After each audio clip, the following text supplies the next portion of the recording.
8वां अध्याय बंध तत्व भाग 6 संघातन नाम कर्म। जो कर्म औदारिक आदि 5 शरीरों के निर्माण के अनुरूप पुद्गलों को एकत्र करता है उसे संघातन नाम कर्म कहते हैं।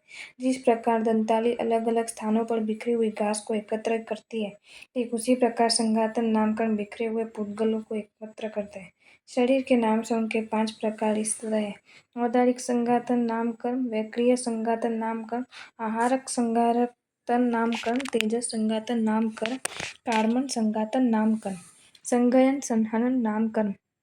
जिस कर्म के उदय से अस्थि हड्डियों की रचना बंद, मजबूत अथवा शिथिल, कमजोर प्राप्त होती है उसे संघयन नाम कर्म कहते हैं। ये 6 प्रकार का है: वज्र, ऋषभ, नारच संघयन नाम कर्म। जिस कर्म के उदय से जीव को वज्र, ऋषभ, नारच संघयन की प्राप्ति हो उस वज्र, ऋषभ, नारच संघयन नाम कहते हैं। वज्र, ऋषभ और नारच इन 3 शब्दों की ओर से निष्पन्न वज्र, ऋषभ, नारच पद है। वज्र का अर्थ कील है, ऋषभ का अर्थ वेष्टन पट है और नारच का अर्थ दोनों ओर से मरकट बंद है। जिस संहनन में दोनों तरफ से मरकट बंद से जुड़ी हुई 2 हड्डियों पर तीसरी पट की आकृति वाली हड्डी का चारों ओर से वेष्टन हो और जिसमें इन तीनों हड्डियों को भेदने वाले वज्र नामक हड्डी की कील बीच में हो उसे वज्र, ऋषभ, नारच संघयन कहते हैं। ये सबसे सुदृढ़ पराक्रमी शरीर में होता है। अरिहंत, चक्रवर्ती आदि का ये संघयन होता है। ऋषभ, नारच संघयन नाम कर्म। जिस कर्म के उदय से हड्डियों की रचना विशेष में दोनों तरफ मरकट बंद हो, तीसरी हड्डी का वेष्टन भी हो लेकिन तीनों की भेदने वाली हड्डी की कील न हो उसे ऋषभ, नारच संघयन नाम कर्म कहते हैं। नाराचा संघयन नाम कर्म। जिस कर्म के उदय से हड्डियों की रचना में दोनों तरफ मरकट बंद हो लेकिन वेष्टन और कील न हो उसे नारच संघयन नाम कर्म कहते हैं। अर्ध नारच संघयन नाम कर्म। जिस कर्म के उदय से हड्डियों की रचना में एक और मरकट बंद और दूसरी ओर कील हो उसे अर्ध नारच संघयन नाम कर्म कहते हैं।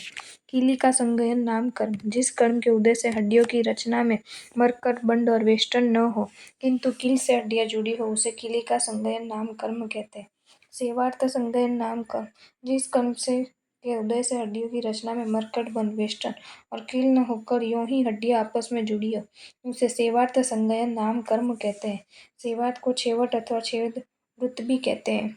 देव, नारक और इकेंद्रिय को संघयन नहीं होते, विकलेंद्रिय को सेवार्थ संघयन होते हैं। मनुष्य एवं तिर्यंच पंचेंद्रिय को 6 संघयन हो सकते हैं। संस्थान नाम कर्म। शरीर के आकार को संस्थान कहते हैं। जिस कर्म के उदय से औदारिक आदि शरीर की संरचना शास्त्र में कहे गए प्रमाणों के अनुरूप माप वाली अथवा माप रहित प्राप्त होती है उसे संस्थान नाम कर्म कहते हैं। समचतुरस्त्र संस्थान नाम कर्म। सम का अर्थ है समान, चतु का अर्थ है 4 और अस्त्र का अर्थ है कोण। पालथी मारकर बैठने पर जिस मनुष्य के सामुद्रिक शास्त्र में कहे प्रमाण लक्षण से युक्त शरीर के चारों कोण, एक घुटने से दूसरे घुटने तक, बाएं घुटने से दाएं स्कंध तक, दाएं घुटने से बाएं स्कंध तक और आसन से कपाल तक, ये 4 कोण है कि दूरी या अंतर समान हो उसे समचतुरस्त्र संस्थान नाम कर्म कहते हैं। न्योग्रोध परिमंडल संस्थान। वट वृक्ष का न्योग्रोध कहते हैं। वट वृक्ष ऊपर के भाग में फैला हुआ और सुशोभित होता है और नीचे के भाग में संकुचित होता है। उसी प्रकार सामुद्र बिल लक्षणों पर जिस संस्थान के नाभि से ऊपर का भाग सुंदर प्रमाण लक्षण युक्त होता है परंतु नीचे का भाग प्रमाण लक्ष्य रहित होता है उसे न्योग्रोध परिमंडल संस्थान नाम कर्म कहते हैं। साधी संस्थान नाम कर्म। जिस कर्म के उदय से नाभि के ऊपर के अवयव प्रमाण और लक्षण बिना के होते हैं परंतु नीचे के अवयव सुंदर और प्रमाण लक्षण से युक्त होते हैं उसे साधी संस्थान नाम कर्म कहते हैं। कुब्ज संस्थान नाम कर्म। जिस कर्म के उदय से सिर, गर्दन, हाथ व पैर ये चारों अंग प्रमाण से युक्त होते किंतु सीना, पेट आदि प्रमाण लक्षणों में से हीन होते, अप्रामाणिक होते, इसे कुब्ज संस्थान नाम कर्म कहते हैं। वामन संस्थान नाम कर्म। कुब्ज संस्थान से ठीक विपरीत वामन संस्थान है। जिस कर्म के उदय से मस्तक, ग्रीवा, गदन, हाथ और पांव ये 4 मुख्य अंग अप्रामाणिक ही छोटे हों, शेष अंग प्रामाणिक एवं लक्षण युक्त हो उसे वामन संस्थान कहते हैं। कुंडक संस्थान नाम कर्म।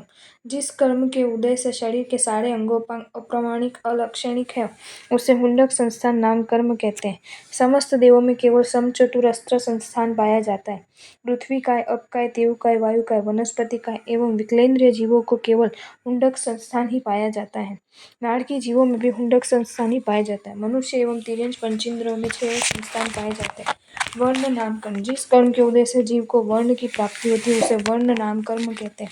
ये 5 प्रकार का है: रक्त लाल, पीत पीला, कृष्ण काला, नील हरा और श्वेत सफेद।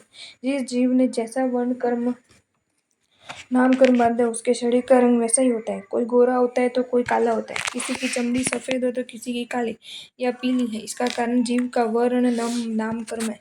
गंध नाम कर्म, जिस कर्म के उदय से शरीर में सुगंध अथवा दुर्गंध की प्राप्ति होती है उसे गंध नाम कर्म कहते हैं। ये 2 प्रकार का है। सुरभि गंध नाम कर्म, जिस कर्म के उदय से जीव के शरीर से गुलाब, कस्तूरी, चंदन आदि जैसे खुशबू आती है उसे सुरभि गंध नाम कर्म कहते हैं। दुर्भिगंध नाम कर्म, जिस कर्म के उदय से जीव के शरीर में कीचड़, लहसुन जैसी दुर्गंध आती है उसके दुर्भिगंध नाम कर्म कहते हैं। रस नाम कर्म, जिस कर्म के उदय से जीव के शरीर में मधुर, तिक्त आदि रसों की प्राप्ति होते से रस नाम कहते हैं। इसके 5 भेद है। तिक्त रस नाम कर्म, जिस कर्म के उदय होने से जीव का शरीर रस, होंठ या काली मिर्च जैसा चरपरा हो उसे तिक्त रस नाम कर्म कहते हैं। कटु रस नाम कर्म, जिस कर्म के उदय से जीव का शरीर रस, हीरा या नीम जैसे कटु हो उसे कटु रस नाम कर्म कहते हैं।